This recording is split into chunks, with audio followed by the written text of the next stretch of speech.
got it recorded already, but it was very short, so I decided to just record this part over again and then next. Now she's going to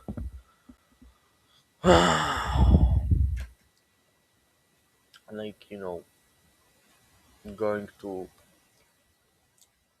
talk about um, the alternate timeline. Heimerdinger are stuck in an alternate timeline where things seem to be going really great between Zahn and Piltover. Zahn isn't polluted, there's market stalls on the bridge, It's not polluted. They're still talking that there is some pollution. It is just the upper levels where the last drop and just most time is spent. It's just not polluted. Vander and Silco have reconciled, no one's fighting to the death, and everyone's alive and happy. Except for Vi, because Arcane hates her. That sounds like a joke, but it's really not.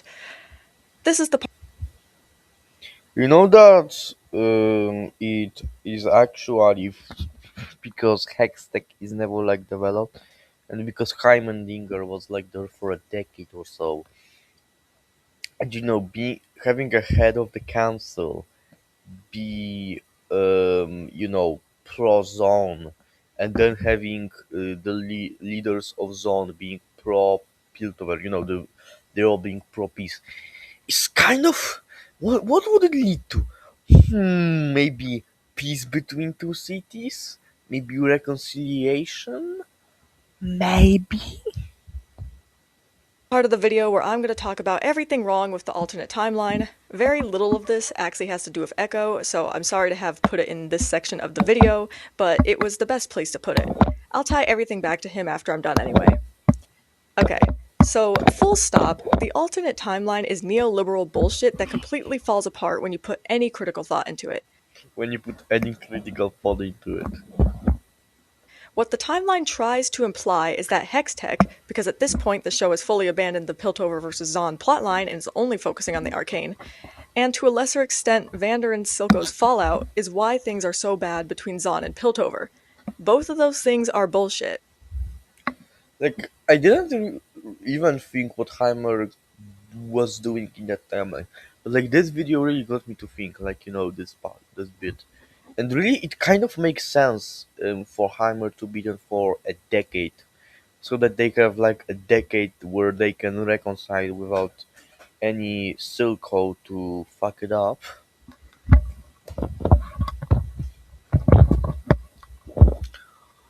Or so. Yep, that does it. Let's start with the Hextech. It seems that Arcane Season 2 had forgotten why Vi and Co. even robbed Jace's apartment in the first place. Last I checked, which was literally earlier in this video, they did it because they needed the cash they could get from pawning off his items, because they have very little in the way of resources. The big thing to note here is that the problems between Piltover and Zahn already exist. Did the show forget that around 4 years before this, a group of Zahnites were massacred on the bridge by enforcers? Did you forget that in this timeline there is a decade of time that maybe something could change? These problems already exist. The whole Yeah, this problem exists, but there is a decade to solve them. A decade. point with Hextech is that it exacerbated inequalities that were already there. It did not create them, but Season 2, Episode 7 seems to believe differently. This is another example of Arcane attempt. No, it doesn't. Soon she will say that the only thing that Zononites.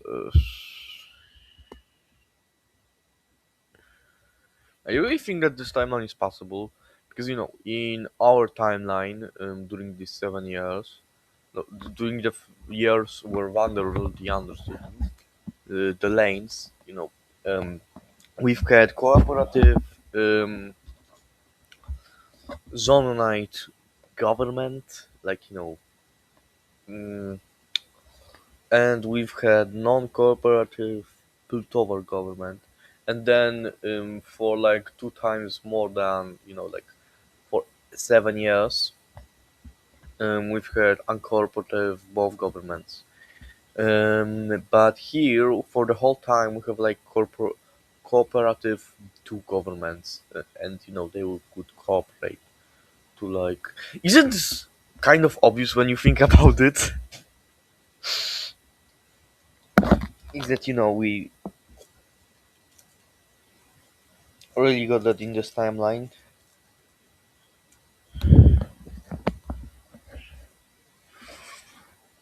Attempting to distance Piltover from its oppression of Zahn, something it has to do if it wants its centrist narrative to make any kind of sense. That is also why the show presents Vander's and Silco's reconciliation as one of the driving forces for this good timeline. Even ignoring what many have already said about how there is very little chance these two could reconcile by Act 1 of Season 1, especially with Vander's shitty apology letter, Shitty apology letter. She just says it's shitty. Why? Because some internet man says that. No, because I don't like season two because it's slightly different from season one. You won't get it because I don't get it honestly. um, so I'm going to hate everything about season two. Wow, you're really stupid, girl.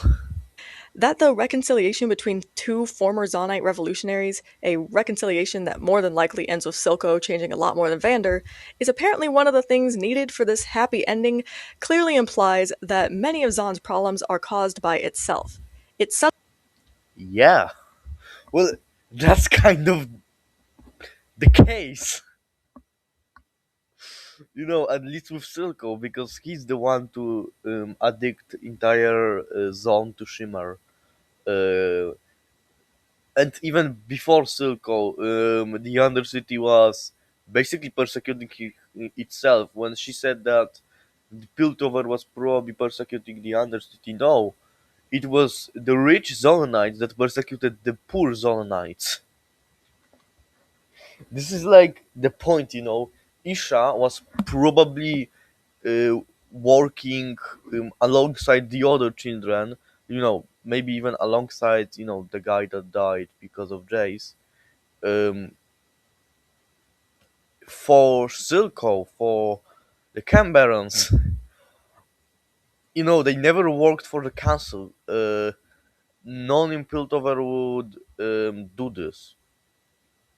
They would, you know, maybe they would, but they didn't. So yeah, it's still Piltover's fault that they ignored the zone's problem. It's still very much Piltover's fault. But like yeah, and also Marcus' fault because Marcus is a bitch. But yeah, in order everything is fine. subtly or unsubtly serves to put the blame on Silco yet again for things that are in one way or another Piltover's fault. And then lastly, there's the idea that Vi's death would mean anything in the first place. I can buy that Vi dying as a result of Jace's experiments would stop Hextech from being developed, whether Jace fully goes No, Jace just dies with Caitlyn. Caitlyn and Jace does just die in this timeline.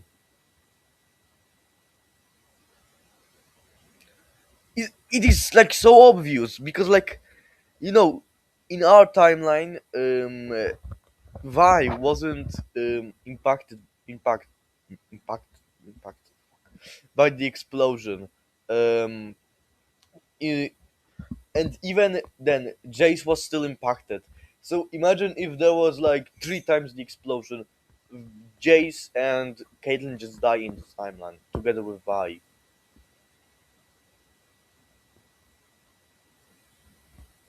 through with killing himself or Mel never takes the risk to invest. That part is fine. No, I'm talking about the implication that her death is what sparks talks of peace between the cities, because Also, it's never implied. Who knows? Maybe this time she knows better than me, but I don't think it's really implied ever that it just sparks talks. I can be wrong, but I'm pretty sure that it isn't implied that maybe something like Silco not being a fascist and Heimer coming back with probably a goal of fixing Zone in this timeline. probably did not do this. Maybe it sparked some talks. Who knows? Probably. But yeah. Obviously, there had to be some other changes beyond no Hextech that got Piltover and Zahn to where they are in the alternate Yeah, there timeline. are. Maybe we're meant to assume that the effort that would have gone into Piltover's investment in Hextech is instead put towards investing in their Undercity, but there would still have to be something that sparked that. And I believe that we're meant to assume that Vi's death is what did that. That is bullshit. Based on what we have already seen in the show, such as, oh, I don't know, the scene where Vi and Jace storm the Shimmer factory that ends with a dead child, we already know that seeing a dead Zonite child doesn't do jack shit for getting Piltovians to get off their ass and care about the Undercity. What? This is the stupidest shit she said in this video. For real. What do you mean? Like, because of that, Jace basically capitulates to Silco. Because of that. So, it makes actually someone care. Now, to Arcane's credit, this event is what gets Jace to consider making peace with Silco, but you have to remember that while independence for Zahn is good, independence under Silco No, independence for Zone is not good. Could you actually imagine if Zone was, like, independent? Holy shit. This is like, kind of the Brexit type, no, even worse. This is like the Eastern Europe just decided to leave the European Union because, the Eastern Europe is poorer. Um, just Eastern Europe would fucking collapse. This would be worse than Britain. And then we have, like, the West just needs to invest in the East. This is like the easiest thing possible to think about. Not East needs to just fuck off from the West. And it's also that, by this point, nobody persecutes each other. Like, I don't want to make this an actual perfect analogy to what's happening in Arcane, but you know what I mean. If something is poor, then it needs investment from the rich to become rich. It can't become rich on its own. I mean, it can, but you know what I mean. Maybe through Shimmer they would do this and access to the hex gates, but still, that would be basically Zone persecuting Piltover. So. would not materially help the Undercity. And also, it's not like Silco was ready to accept this deal. This is goes into against his entire philosophy. Um, because his philosophy is like what he says in like episode 1 or 2 of season 1, when where he says that power could only be for the ones who are able to do anything to take it, and that power is not given to you, but that you need to take it. And power shouldn't be given to you by some council of people. And giving up power, giving up Shimmer would be also very not Silco like. And also, it would immediately lead to his downfall. So yeah, I don't think he would agree to these terms, but yeah. Something that Jace is already aware of. So Jace, and in the rest of the council, accepting this peace agreement has nothing to do with helping the Undercity, it's about wiping their hands of their Undercity problem, of their responsibility towards Zahn. That's true. But again, the show doesn't care about any of this. Arcane wants us to believe that this abstract idea of peace is the end goal, the best resolution to a conflict like the one between Piltover and Zahn. And that's liberal bullshit. Well, yeah, it is the best solution. Holy shit, woman. What are you saying? Is she like calling for a revolution? Like, is she like calling for Donald Trump to be killed? For the Democratic states to secede and just kill the Republican states? For Bill Gates and Elon Musk to be hanged from the White House? Like, what does she suggest here, alright? What does she suggest here? I know that this is probably what she thinks the left is like, but then she doesn't know what the left is. So still,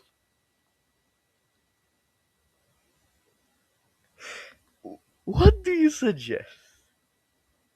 Alright, I promise I'd bring Echo back into this, and I don't break my promises. I believe that putting Echo in this alternate timeline is how Season 2 failed him because of its commitment to centrism. There's already the very obvious reason that Echo was sidelined in Season 2, but the other reason why putting Echo in this alternate timeline failed him is because of what the plot Oh no, I was actually wondering for the past seconds what was the reason, and then I realized that she thinks that this is just centrist agenda to like. This feels conspiratorial, alright? This feels very conspiratorial. This just gives me the vibe of conspiracy. This conspiracy to just make Echo this not leftist, despite him being still leftist.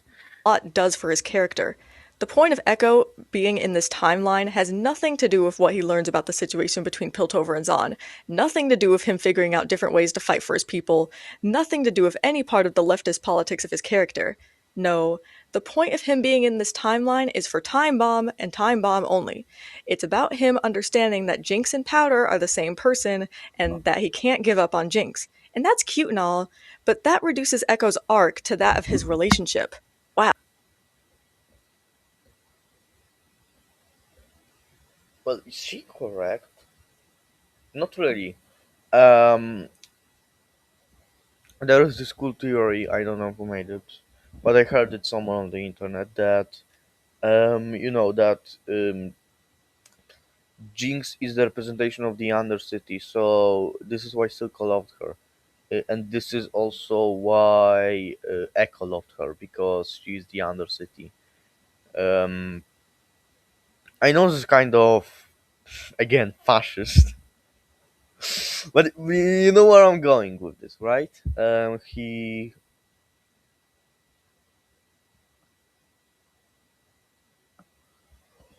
oh, just realized that peace is the solution, not violence is the solution, not the separation.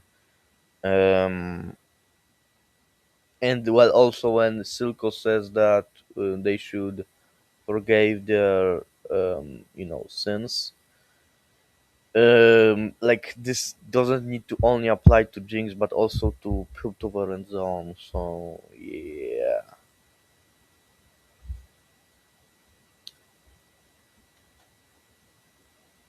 Wow, like brother, like sister, am I right? Okay, but seriously, Echo's Oh, and entire as we discussed, this is leftist. Yeah. leftist politic is abandoned in and after this episode. It was subtle, but he too became victim to the show's centrism, given that he also came to Piltover's aid with no actual shown reason to do so.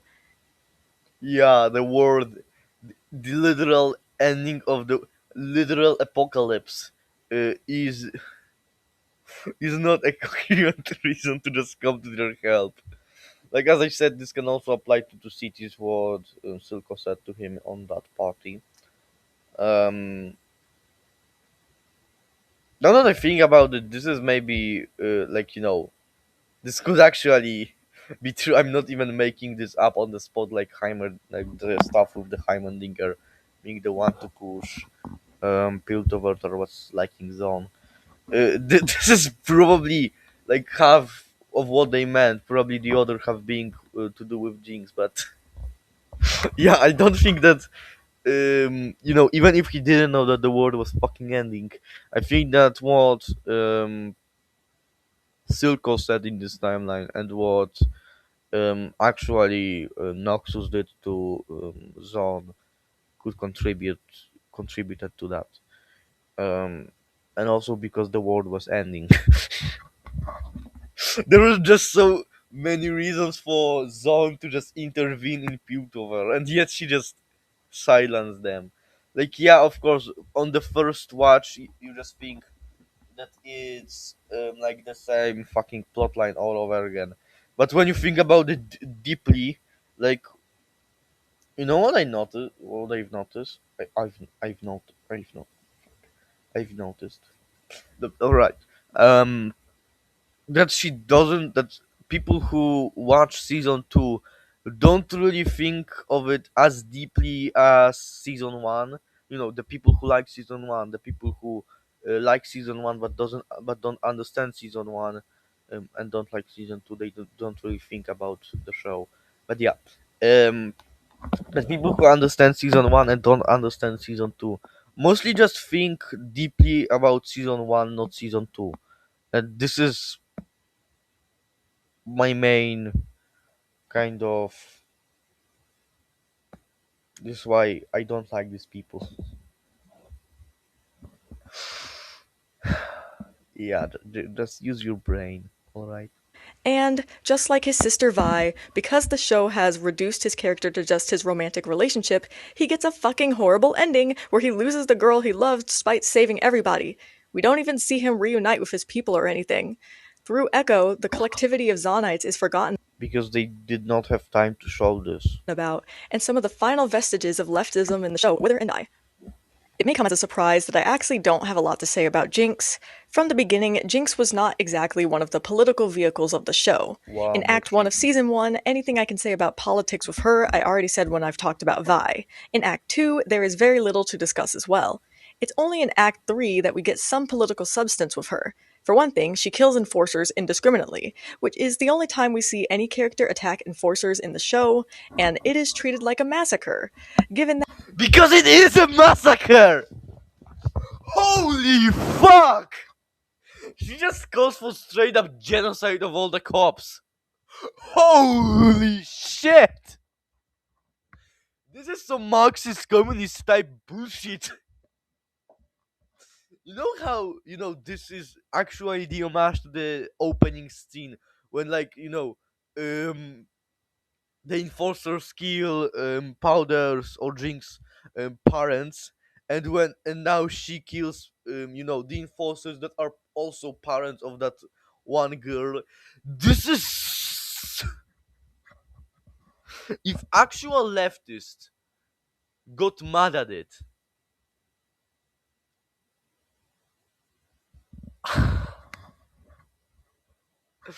I I I am leftist, but I care about human rights, and I also care. Like, what do you say? Are you like a bloodthirsty calling for revenge for fictional characters? I know that they are probably meant for you to symbolize for me also, but you know what I mean. Do you think we should kill those cops who, um, I don't know, persecute black people?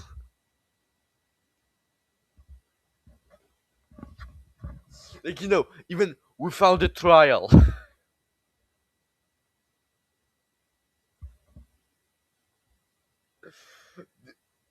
People agree with this. Has gotta be the most complex SpongeBob episode you ever reviewed. Walt is making a political plotline about oppression and cruelty resolved in both sides, using uniting to fight evil guy shit pants for the 300. Why after 7 years versus 7 days with a woman as funny as serial this movies? Why would be seeing blue and gold in her fucking nightmares? Is still insane. There is no explanation.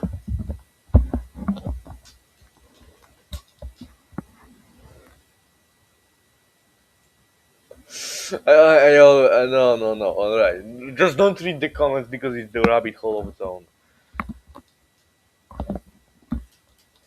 It is a. that Jinx in season 1 is an antagonist, this too, in hindsight, is pretty telling of the show's centrist politics. Does that sound French? I don't know. Yeah, no shit. Domestic terrorist is treated as a bad character. Imagine if, like, Arcane was actually right wing, and then it showed I don't know. No, no, no. This is kind of like if the left wing had its own terrorist organization that I don't know kill some cops because they persecute black people. Then this woman actually claims that it would be good. Like, I know that she would deny it if I would say that to her to straight face. But this is what she said. This is basically what she said. If you take um, the allegories that of the show. So yeah, thank you for that.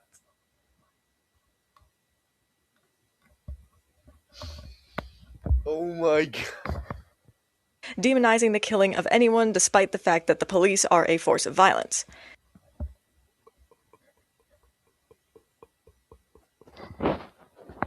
I think that this is like the point. Demonizing the killing of everyone. Like, I agree that some people deserve to die,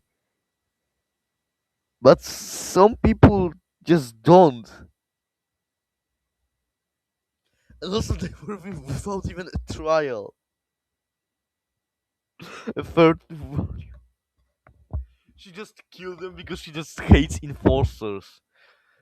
I know you would do the same thing if you are her, but just think about the consequence.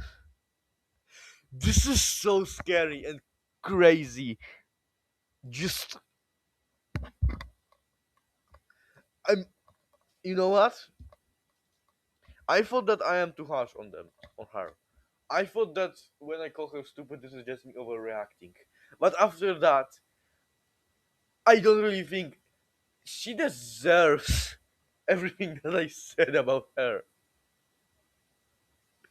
because she's crazy. And then there is, of course, the very ending of season 1, which is Jinx attacking the council. Thinking of this scene now, I go back to Nikki's thread, where she talked about how this act was merely a reflection of the failed reconciliation between the sisters. And the way the show framed this was always weird to me, because even when I watched season 1, it did not feel like the act of violent resistance that it objectively is, but rather just Jinx lashing out. Even if it is Jinx lashing out, it's still political, don't get it twisted. The only reason why Jinx can stand there and shoot the council building is because of the generations of violence Piltover has enacted against Zahn. But in that scene, in the Tea Party, that was not the focus in any way. So they deserve to die without any trial or without anything.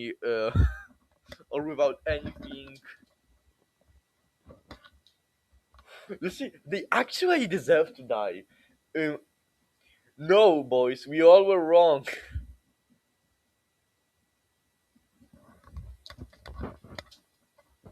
It's not even that she shoots it with good intentions.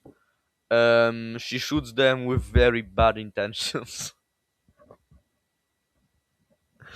It's like, they just decided to make Circle's dream come true, and then she just nukes them.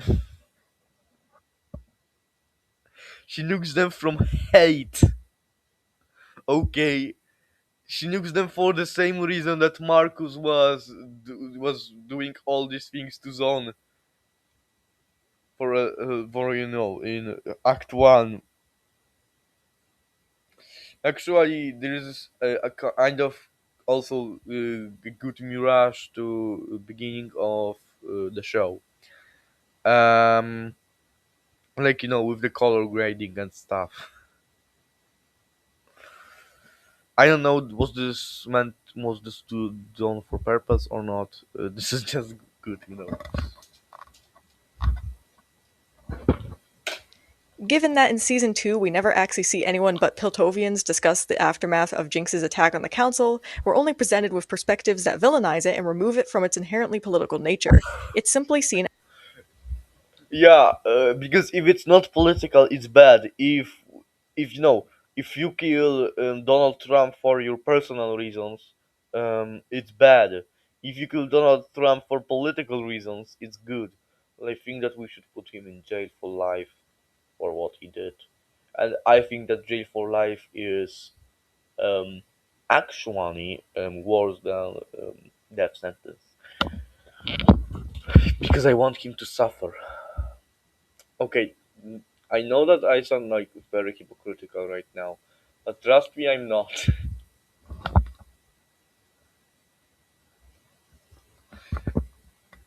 as a random act of violence. The sidelining of Echo and Savika are particularly loud in this case. The show wants us to believe the attack was something bad, the breaking of a peace that didn't even exist. No wonder it took place right as the council was going to grant Zon's independence. Too bad that awful terrorist ruined everything, right? This is the demonizing of revolutionary action in real time. It doesn't matter that the council was about to grant Zon independence. First off, I already talked about how that's not even a good move from them. And secondly, That's not even a good move for them. So, girl, what the fuck do you want? So Silco was already basically dealt with. Like, I know that they did not know this, but even if they, did, so what were they supposed to do? Um, in okay, what were they supposed to do?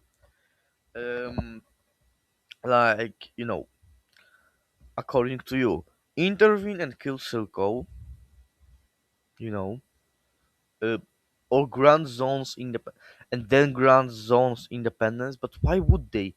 They could rebuild zone, like they could basically do the same as what they did after the attack. And you know what? It's good that they did it. They dismantled Shimmer and stuff. They killed some camp barons, which you didn't really seem to like, and they didn't really make that much damage along the way. They just arrested some criminals, even if it was unjust, because everyone was a criminal in the Undercity. And the Grey didn't really hurt anyone. So yeah, and then we have how did Zone responded through a terrorist attack where they hurt Piltover's children. So who is here the bad guy? No one really. Both sides are the bad guys. I know that I sound very defending Piltover. I'm not like defending Piltover. I'm mainly defending Piltover, kind of, from arguments that are stupid and just attacking Zone because like this girl doesn't have any critical thing. Sorry, um, because like she speaks from a very pro Zone perspective. She doesn't have any other perspective. She just sees Zone as always the good guys and Piltover as always the bad guys. She doesn't really see moral ambiguity. Again, the left is capable of complex thought, and the right, except for Marxists, and the right isn't. I mean, it is, but it will never bend that they are wrong. The same as Marxists. Um, you know what I mean. And of course, the centrists and even more apoliticals, which are just, how much I hate apoliticals, and I again got off the subject. So yeah, that's moral ambiguity. I think it's more on the intelligence side, and then left is more intelligent, except for Marxists. Yes, I'm going to say that the left is something except for Marxists. Uh, I don't even consider Marxists as like the real left. I know that's very stupid because they are leftist, but like on like nationalist scale, what they are, cosmopolitan, sure, nationalist. They are more nationalists. Because they just want everything good with the lower classes, just like a nationalist would want everything good with the nation. Yeah, I kind of got off the topic. But you know what I mean. Two cities were really hurting each other very much. It isn't that simple. how would anyone even know they were doing that?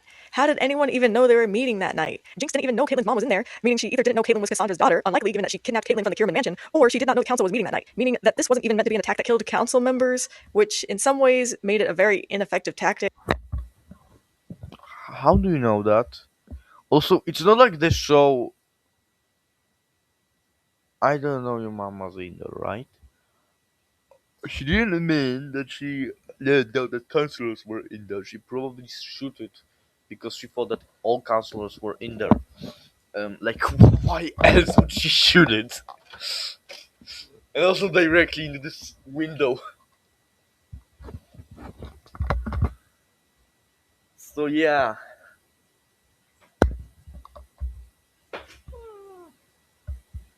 Oh, Kiki.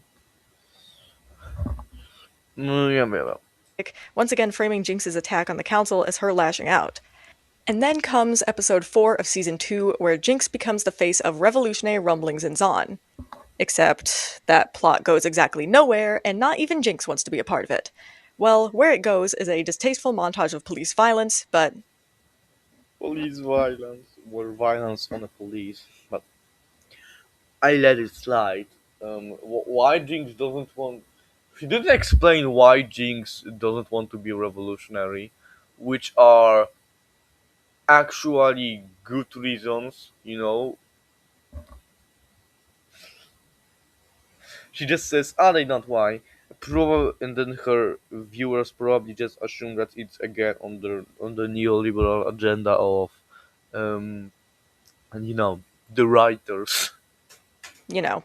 Oh, and then there was also the scene in this episode where Jinx trades some MCU humor with enforcers instead of, killing them like she would if this were season 1, but that's Instead of killing them. Like what she does when they enter to.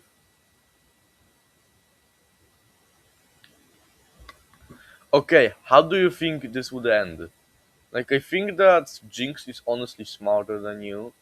Like, if you are her, you would just kill all the enforcers, get beaten up by Ambessa and the reinforcements, got arrested or killed by Caitlyn.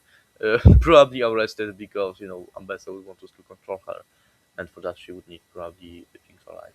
And got arrested and then sit in a trial and then get killed anyway. And right when she got the occasion, she started like killing, um, you know, mm, the enforcers. both because the show needed to make the enforcers look better and it needed to soften Jinx. Jinx breaks people out of Stillwater, but then the revolutionary plot is well and truly killed when Warwick shows up. This is the show telling us in no uncertain terms that it does not care about actually portraying a Zonite revolution or even the conflict between Zon and Piltover. Yeah, I actually agree. It was mostly to show Jinx that she doesn't break everything, that she can actually be something more than the person who destroys everything, rather than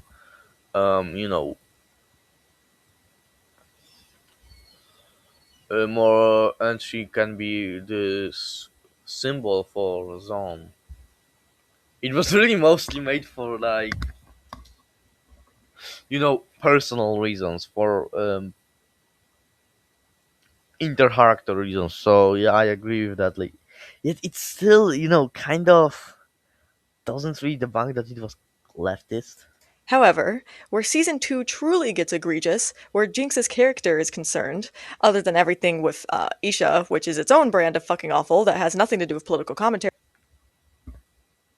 She doesn't like Isha. Again, we have that. Does I don't like Isha.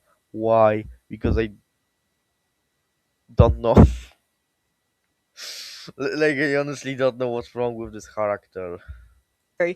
is in episode 8 when Jinx hallucinates Silco, who says this to her. Oh, it's a hell of a place. It says something about the late Marcus that he found imprisoning your sister to be a greater mercy than killing her. Killing isn't mercy. A spark of rebellion still burns inside that husk, I see. No. Killing is a cycle. One that started long before Vanda and me, and that will continue long after the two of you. I'm done running in circles.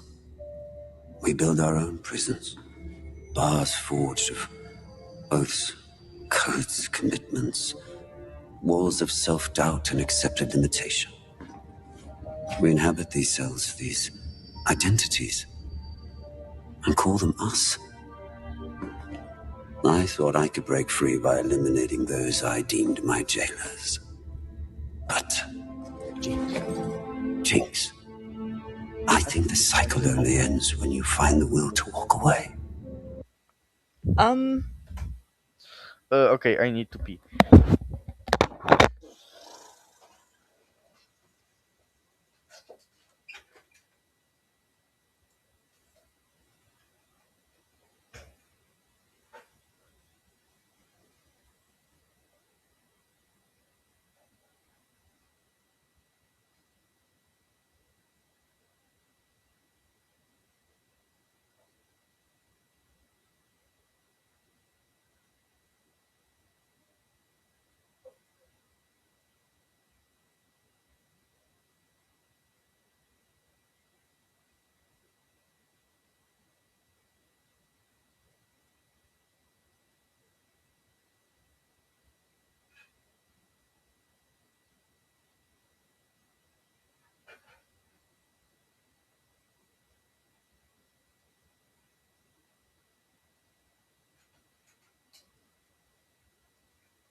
I know what.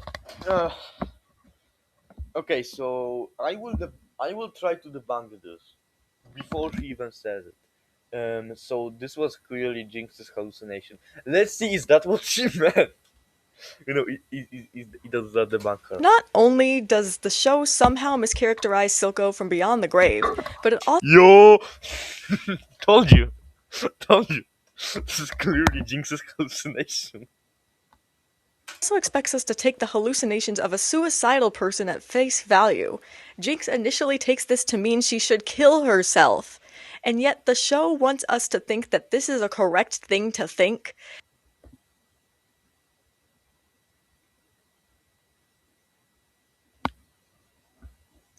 Think about it for a second. Initial, initial, initial. Because later she just escapes.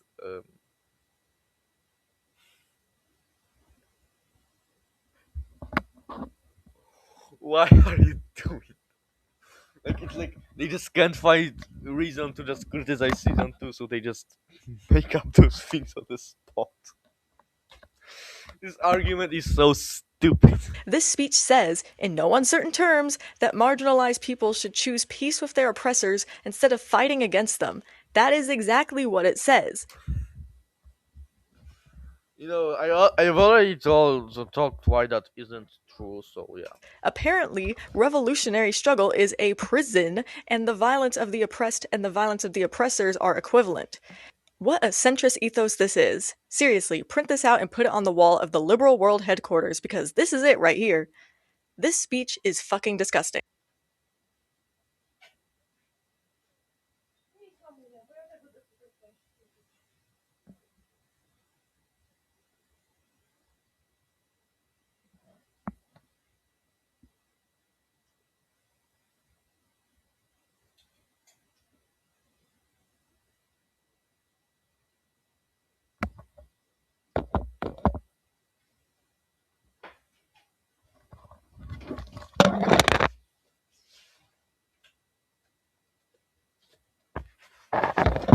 I already debunked that point, so I'm just maybe going to think. Because at the end of the show, we see that Jinx does break the cycle by walking away, letting everyone think she is dead. This is why the show gives us the shitty message that Vi and Jinx can never be happy together, which is why they had to kill Vi off an alternate timeline.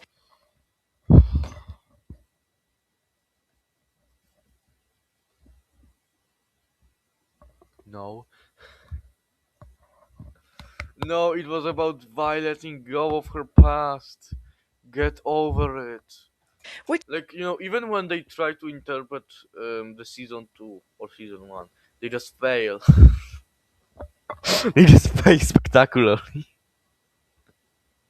is fucking bullshit. But before I get sidetracked by focusing on how shitty that ending is from a character standpoint for Jinx, Vi, and Echo's characters, let me instead focus on the fact that the show is seriously trying to put all of the blame, all of the onus of an entire system of oppression on the shoulders of one marginalized individual. Are you fucking serious? This speech then makes it clear that the show was never in support of Jinx's attack against Piltover or anything Silco did in. Wow! Fascism is bad! What a right wing thing to say! It's not like, current, Donald Trump tried to overthrow the government by using a right wing, basically paramilitary group. No, not right wing, fascist, sorry. It's not like the modern right is literally just endorsing fascist. No, no, no, no, no. Saying that fascism is bad is very, or at least centrist. It's centrist. Technically, it's not centrist, but you know what I mean. Actually, it's not really that centrist, because centrists currently are just accepting the fact that fascism is now mainstream. So they don't even condone it. Officially they do, but if they really thought about their actions for more than 5 seconds, they would realize that they don't do anything to fight fascism, or at least don't do anything drastic. So now condoning fascism is um, really a left-wing thing, at least in the modern day. Um, and yes, Silko's ideology was fascism, and what you are propagating is also Zononite fascism. So shut the fuck up. Anyway, again, apparently this abstract idea of peace, which truly only means peace for the oppressors, is what is important, not liberation Peace for the oppressed. for the marginalized. This show is centrist, and I still have so many more characters to go. Well, since I chatted about Jinx, it's time to chat about Silco. Oh, I don't have too much more to add about him individually that I haven't already touched on. Silco was undoubtedly a villain in Season 1, but it was his nuance that gave the show leftist promise. However, once Season 2 premiered, especially once that accursed Episode 8 rolled around, it was clear that the show never wanted him to be anything more than villainous. Even his desire for independence from Piltover was demonized, or perhaps because because it was a very right-wing thing. It was a very nationalist thing. Wait, isn't that the thing that um, you know, isn't this a thing that Warwick has?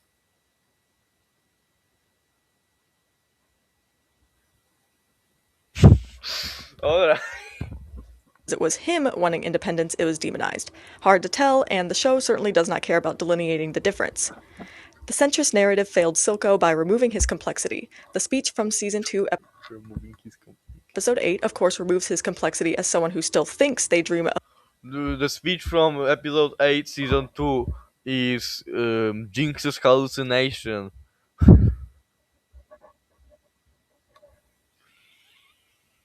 It's like that one dreams that Sheldon Cooper had of Professor Proton.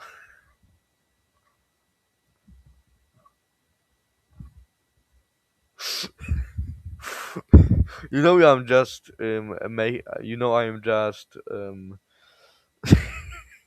in your imaginations. Oh yeah, but it's really very good to have to me say some respected mentor like figure. And this is kind of the point, and also they needed to somehow pay homage to episode 9 of season 1, liberation for Zahn. with Vi and her founder hallucination. And the rest of the season removes the complexity of Shimmer, which in turn removes some of Silco's complexity as well.